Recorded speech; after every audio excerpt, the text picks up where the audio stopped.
Hi, it's Erik Paulsen. Welcome to our weekly video conversation. Had a big week in the Ways and Means Committee with some health-oriented bills. Actually, we passed the bill in the committee to repeal the medical device tax, which has been a passion of mine. We also passed an important bill to help those that have ALS and other speech impediment diseases to make sure they get special technologies from the government that gets reimbursed so they actually communicate with their families and their loved ones. Those bills will now be moving to this House floor in the very near future.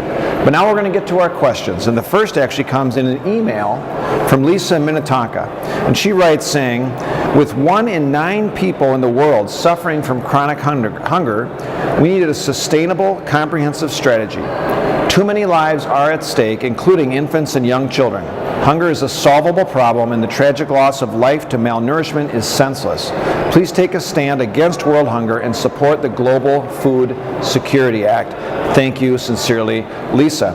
Actually, Lisa, thanks for letting me know of your support for that legislation. I'm actually a co-author of that legislation because it also reauthorizes the Feed the Future initiative, which is a very important program that doesn't give just traditional aid, where we're giving just aid to other governments and other people around the world, but we actually are modeling a sustainable resources, business development, resource development, sustainable agriculture so people can feed themselves. And it's very important in some of these countries because when you have 800 million people around the world that are suffering from hunger, it can be a very destabilizing force in many of these countries in terms of a national security implications as well.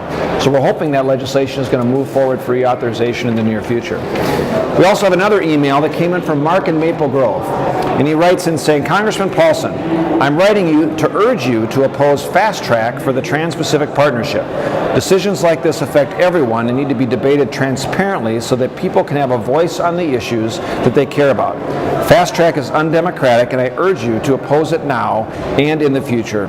Well, Mark, thanks for letting me know of your concerns. And for those of you that aren't familiar with some of the trade legislation that's been discussed recently in Congress, there's 2 pieces that Mark referred to. One is the Trans-Pacific Partnership, which is actually a trade deal that's being worked out with the Asian countries. That is going to come later in the year.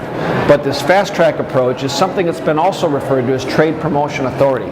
Congress is debating that currently. The Senate passed it. The House is expected to take it up in the next few weeks. And one thing the Trade Promotion Authority does is it makes sure that it is very transparent of what the administration is allowed to negotiate. We put guardrails around the president's negotiating ability to make sure Congress is exercising our authority with transparency so that any trade deals that come back to Congress for review and approval on an up and down vote also have to be made available to the public for 60 days. That's never happened before. That transparency is very important. I'm a big advocate for more exports, more trade, and selling American services and products around the world. It's one of the reasons why Minnesota's economy has done pretty well.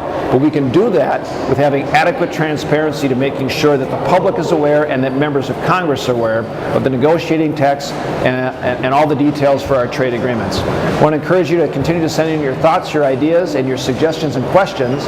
Of course, you can reach me on Facebook, on Twitter, or at the website paulsen.house.gov, and have a great weekend.